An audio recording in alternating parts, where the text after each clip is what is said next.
واقعہ سبت عربی زبان میں ہفتے کے دن کو یوم الاسبات کہتے ہیں۔ یہ دن یہودیوں کے ہاں مقدس قرار دیا گیا تھا۔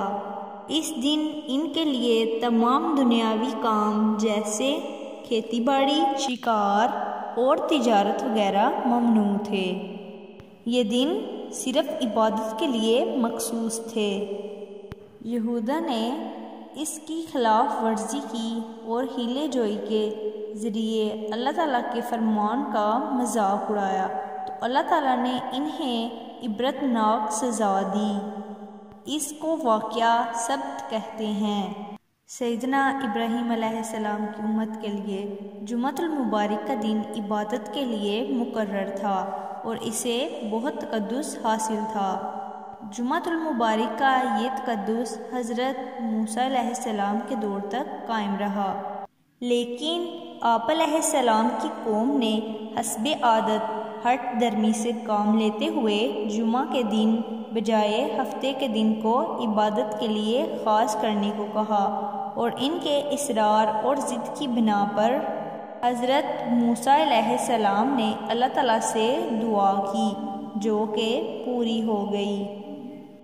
انہیں یہ تاکید کی گئی کہ ہفتے کے دن کی عظمت اور تقدس کا بہت خیال رہے اور اسے عبادت کے لیے وقف کرتے ہوئے ہر قسم کے دنیاوی کام جیسے لین دین، کاروبار اور کاشتکاری وغیرہ سے باز رہیں۔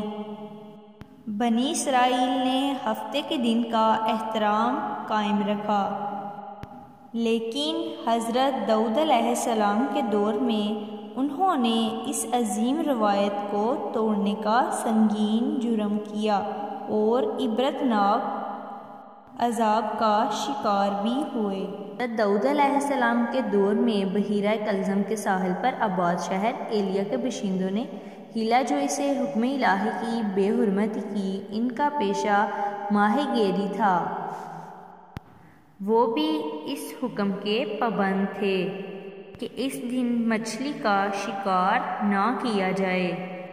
اللہ تعالیٰ نے ان کے امتحان کی یہ صورت پیدا فرمائی کہ ہفتے کے دن باقی ایام کی نسبت مچھلیوں کی کثیر تعداد پانی کی سطح پر نظر آتی، جنہیں دیکھ کر ان کے اندر شکار کی زبردست خواہش پیدا ہوتی، لیکن حکم الہی آڑے آتا۔ چنانچہ انہوں نے لالچ کی وجہ سے یہ راہ نکالی کہ سمندر کے کنارے حوض بنا لیا جائے اور انہیں نالیوں کے ذریعے سمندر سے ملایا جائے۔ ہفتے کے روز نالیوں کے ذریعے حوضوں میں پانی کے بہاؤ کے ساتھ مچھلیاں کثیر تعداد میں آ جاتی، جنہیں وہ اگلے روز یعنی اتوار کو وہاں سے پکڑ لیتے۔ پھر دل میں خوش ہوتے کہ مچھلیاں بھی خوب شکار کیں اور سبت کی بے حرمتی سے بھی بچ گئے۔ ایلیا کے لوگوں کا ایک گروہ وہ تھا جو یوم سبت کی بے حرمتی کا مرتکب ہوا۔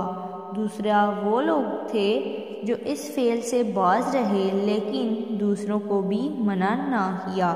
تیسری قسم ان لوگوں پر مشتمل تھی جو خود بھی باز رہے اور دوسروں کو بھی روکتے رہے۔ آخر کار عذاب کی گھڑی آ پہنچی۔ عذاب سے صرف وہی لوگ بچے جو دوسروں کو نافرمانی سے منع کرتے تھے۔ عذاب اس طرح آیا کہ ان لوگوں کی شکلیں مسخ ہو کر بندروں جیسی ہو گئیں۔ سیر میں آتا ہے کہ ان کے جسم اور چہرے تو بندروں جیسے تھے لیکن دماغ انسانوں ہی جیسے رہے۔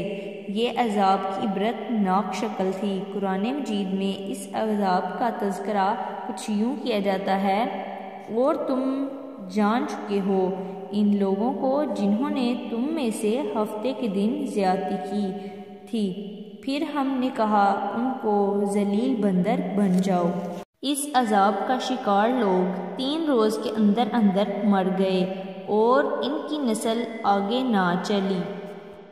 قرآن نے اس واقعہ کو باعث عبرت قرار دیا ہے۔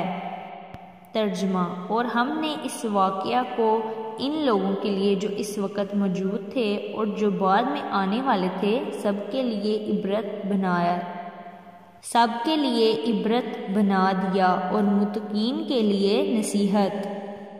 اس واقعے میں ہمارے لیے یہ سبق موجود ہے کہ احکام الہی کی خلاف ورزی عذاب کا سبب بنتی ہے، چاہے یہ خلاف ورزی حیلے بہانے ہی کیوں نہ ہوں۔ اس واقعے سے یہ بھی ثابت ہوتا ہے کہ جو لوگ احکام الہی پر خود عمل کرتے ہیں اور دوسروں کو عمل کرنے کی دعوت دیتے ہیں وہی عذاب سے محفوظ رہتے ہیں۔